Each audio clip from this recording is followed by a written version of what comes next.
হাজার সমালোচনাতেও মন গলল না আন্তঃশিক্ষা বোর্ড সমন্বয় কমিটির। দেশজুড়ে বন্যা ও টানা বৃষ্টির মধ্যে পূর্ব নির্ধারিত সূচি অনুযায়ী চলবে এইচএসসি ও সমমানের পরীক্ষা। সব জেলায় পরীক্ষা স্থগিতের দাবি উঠলেও শিক্ষার্থীদের ভবিষ্যৎ বিবেচনায় তা সম্ভব নয় বলে জানিয়েছে কমিটি।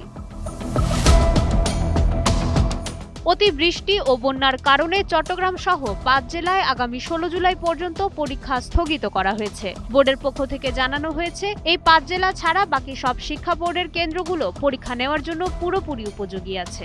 পরীক্ষার্থীদের নিরাপত্তা নিশ্চিত করতে জেলা প্রশাসন ও আইন শৃঙ্খলা রক্ষাকারী বাহিনীর সঙ্গে সার্বক্ষণিক সমন্বয় রাখা হচ্ছে।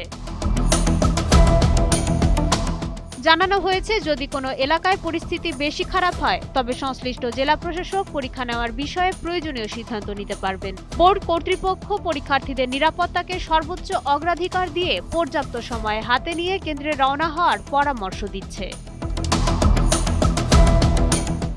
মাইশা মালিহা, সময়ের আলো।